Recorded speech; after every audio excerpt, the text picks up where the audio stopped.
Okay, I should start by saying thank you so much for taking the time out to sit down and chat with me. I suppose we should start right at the beginning. So, how did your love of theatre begin? Oh man, great first question. I was just talking about this actually. My sister was in a production of The Music Man, the musical. Hmm.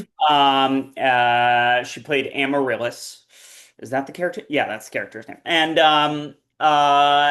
I just saw that production and was like, I want to be involved in this. And I told my mom that, and it was a part of a local town's summer theater.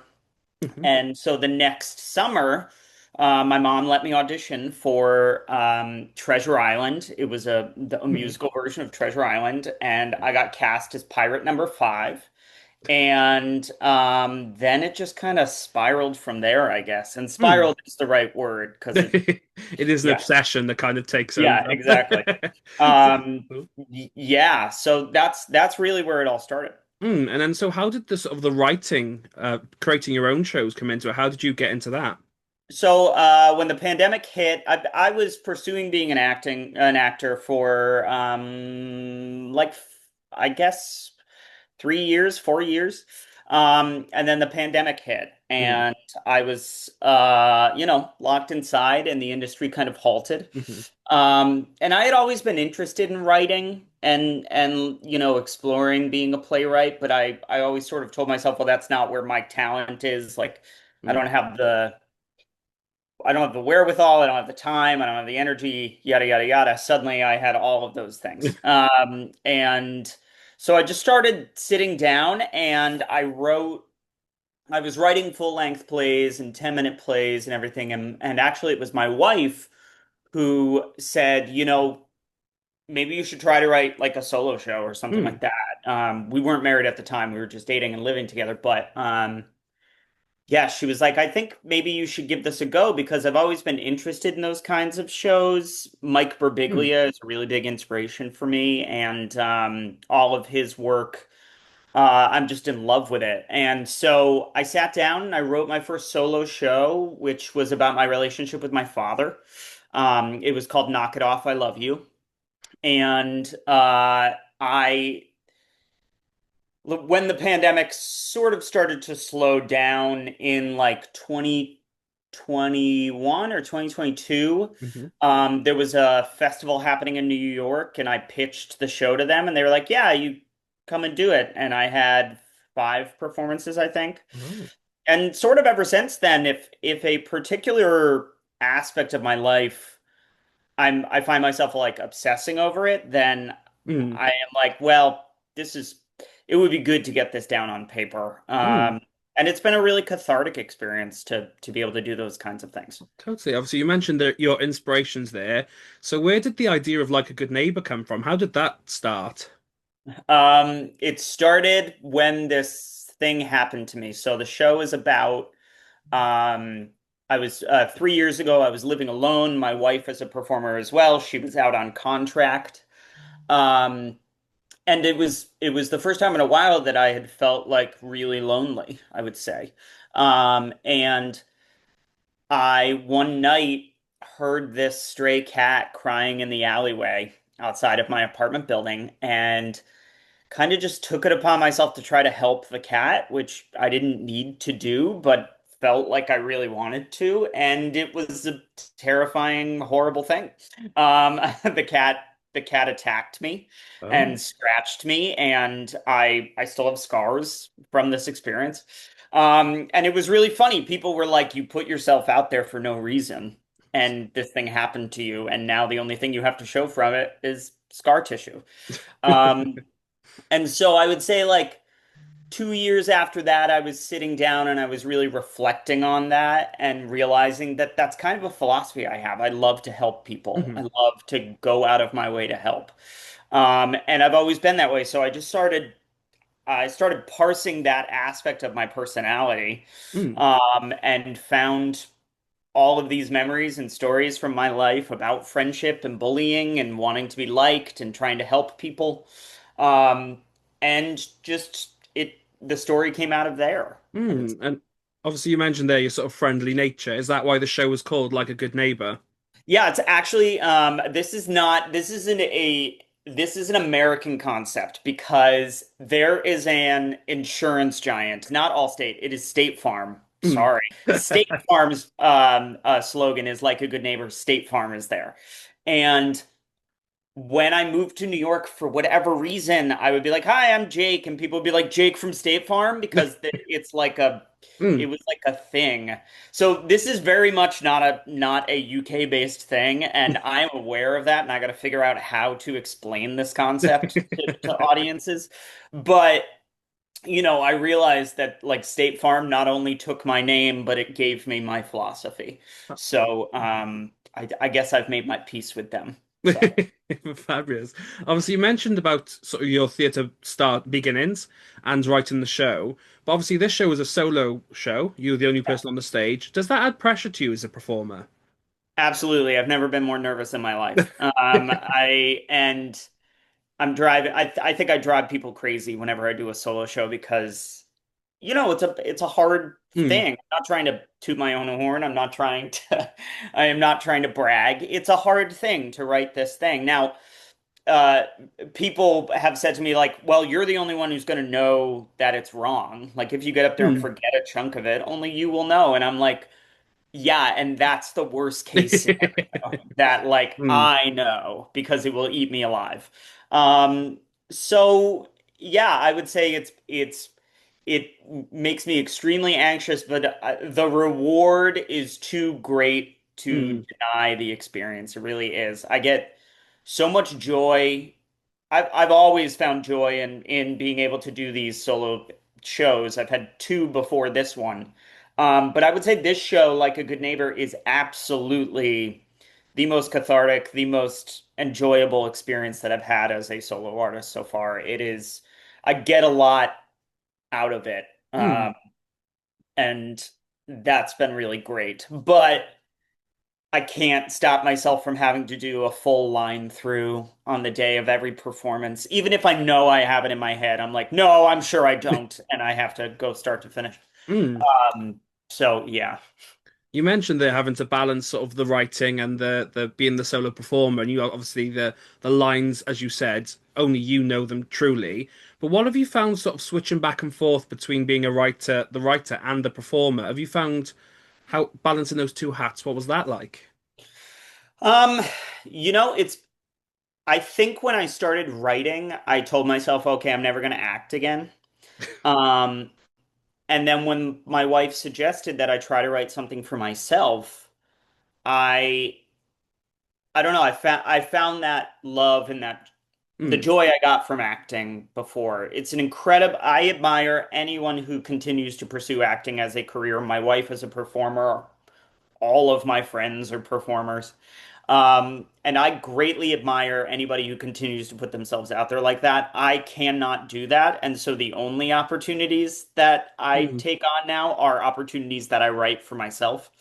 Um, but I would be lying if I said I didn't miss it Mm. because I do. I don't know that I have the stamina for it anymore. I don't know that I have.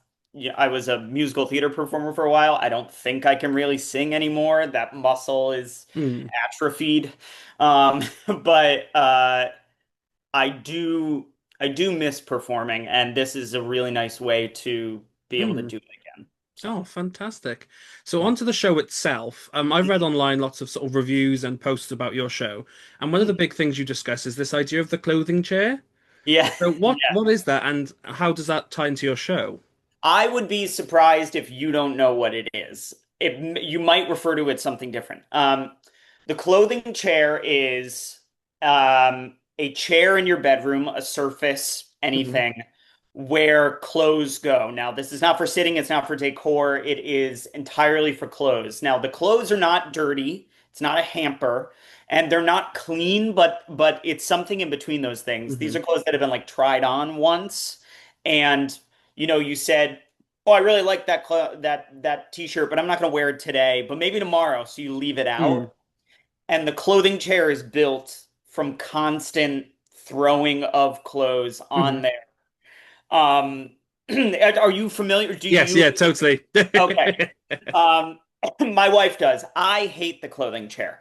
But I recognize that it is like a way in which people express themselves. So the way it comes into my show is I go on kind of a diatribe about my marriage and my relationship with my wife and how it started and how it's going. Hmm. Because while my wife was out on this contract, while I was alone and had all this time to reflect, we were planning our wedding. Okay. And I was sort of forced to reconcile with the things that I don't like about myself and the things that she doesn't like about me, and Hmm. vice versa.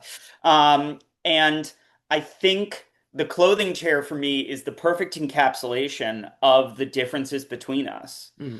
Um, but despite that, I think it's also a really good example of what we go through when we find love and when we no longer want to be alone, when we find the person that makes us not want to be alone anymore. The clothing chair is the perfect example of compromise. Hmm. So that's why it comes up. Ah, fantastic. And I also read that there are audience participation sections in your show. Um, Yeah. This was entirely my wife's idea. I love to give her credit for this because originally the show was just a really long monologue. mm, And I talk about helping neighbors or helping friends or like trying to get people to like me through. If I had a love language, I would say it is acts of mhm. service. And trying to get people to like me through acts of service. And it was actually my wife, Haley, who is also my director. I should mention Okay. that, Haley. It was her idea. She said, well, you should help people in real time. Like it is really going to add to the show. So it's been a really fun addition to the show. So throughout the story I'm telling, I actually stopped the show, and the audience members before the show starts, they fill out a slip that the Mm, prompt says, "What do you need help with today, big or small?" And they fill out that slip, and all the slips go into a bucket. And throughout the show, I choose random slips from the bucket, and then I stop the show and I actually help the person. wow. I have done this now. I had a very brief run in Brooklyn last year. I just came off of a brief run. And I have helped people with such things as um, writing a email to quit their job, to helping with roommate issues, to looking on Amazon or on Etsy for like new pots for their plants or new stands for their plants.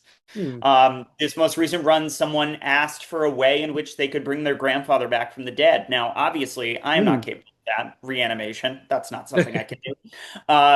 So we got into a very interesting conversation about like keeping a memory alive and Mm. how do we honor those people that have passed. And it's been a really fun part of the show because not only does the audience get immersed into it, but also it starts a conversation about how we help one another Mm. and the ways in which we can ask for help. Um, and Mm. I really love, I think that's why I get so much joy out of this experience is because it truly is the audience is a part of it. Oh, amazing. But obviously, as you said, you could get a variety of responses. So how Yeah. do you prepare? And does that section bring you a little bit of anxiety when it comes up that whatever could come out of this bucket? You know, it's actually the part that gives me the least anxiety. Okay. Um, because there's kind of no wrong answer. I mean, people have told me that wasn't very helpful. And sometimes I'm not going to be able to help. Hmm. But I think I'm always going to be better in a conversation Hmm. than performative, I think. And so it's been a nice way to relax me in the space, I would say. In terms of preparation, there's not much I can do. No. Um, uh, you know, as these types of things have come up, I've talked with Haley about like, I don't know what I should have done differently there. And we've talked about, some levels of requests fall within certain Hmm. categories. And it's so then you can sort of like parse it back. The big thing is that sometimes people will write something down that's not really clear what they need help with. And so the thing I've started to do is be like, it sounds to me like you need help with blank, filling in that blank for them because I think that's a that's something that the show ruminates on a lot is like how do we ask for help? Hmm. Um, and sometimes we don't know how to ask for Hmm. help. And so I think the best thing I can do is try to identify what they actually need. But other than that, I'm flying by the seat of my pants here. Obviously, we've talked about the sort of the journey of the show so far, but obviously you got a very exciting announcement fairly recently that you are heading to the Edinburgh Fringe. Hmm. So what was it like getting that sort of notification you are heading to the biggest theatre festival in the world?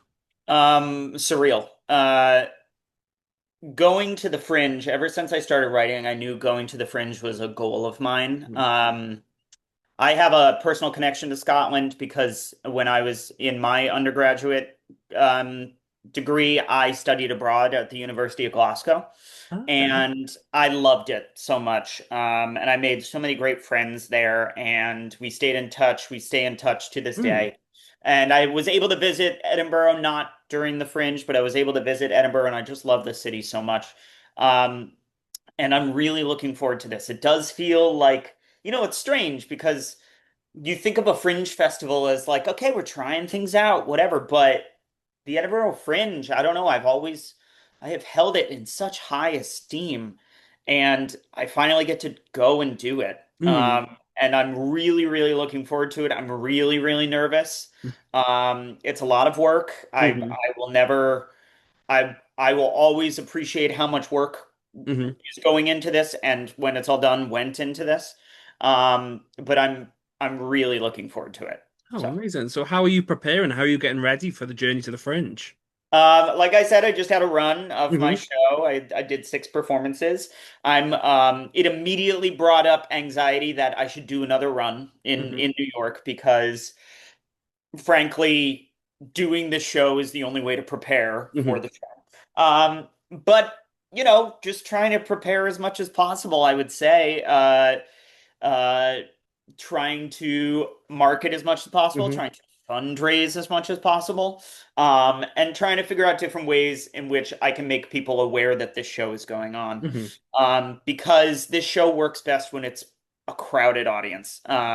So I Hmm. have done it for 4 people, and I have done it for 35 people, and every time it's a new experience, but the more people I get in the door, the more I will feel like I'm having a lasting impact. So, Oh, amazing. So we are coming to the end of my questions, but I do have a couple more. So how would you describe the show to someone who's not seen it before? it is my internal monologue about what it means to be a neighbor, um, told through the lens of several memories. If you can think of it as having drinks with a person you really love, or sitting down in a living room surrounded by friends, hearing about their funny experiences from the last couple months. Hmm. Uh, it's intimate. It's uh, it's funny. I think. I hope. And it's almost like a therapy session. Hmm. So if you are in need of some therapy, come on out. That's what I would say. So if they like the sound of the show, where can they get tickets and where can people stay up to date with you? Edinburgh Fringe Hmm. is where their website is where you can buy tickets. Like a Good Neighbor, search it. It is the only one called Like a Good Neighbor, so we've got that going for us. Nice. Also, they can follow me on Instagram. Hmm. I have my personal Instagram, which is jake.alexander.playwright. That's playwright with a W in there. And then also the show itself has an Instagram account, Like a Good Neighbor Fringe 2026. Oh, So they can amazing. get all the information they need right there. Fabulous. I'll put the links in the comments below so people can scroll down and click away. But my Cool. final question, what advice do you have for young creatives looking to do what you do? Do it. Hmm. Do it. Try everything. Throw everything at the wall. Don't stop yourself because you think it's not perfect or you think it's not right or you think it might or you're afraid that it might be a little bit wrong. Don't stop yourself. Hmm. Um I it's try and try and try and try. And I have been trying for my career as a playwright and my career as a performer. I've been doing that for the better part of my life. Hmm. And I wouldn't be where I was if I didn't put myself out there. I wouldn't be where I was if I didn't take chances that were really scary. Hmm. And so do it. Don't, I think in this day and age, it's easy to look at people who are successes or people who are making it happen for themselves and be like, well, I'll never be that, so I shouldn't even bother. Bother. Hmm. Go for it, because ultimately that's the only way anyone gets anywhere is by taking the first step. So, Oh, yeah. fantastic. So I said at the beginning, but I'll end the same way. Thank you so much for taking the time out to sit down and chat with me. Obviously, I wish you the best of luck at the Edinburgh Fringe, and I shall speak to you soon.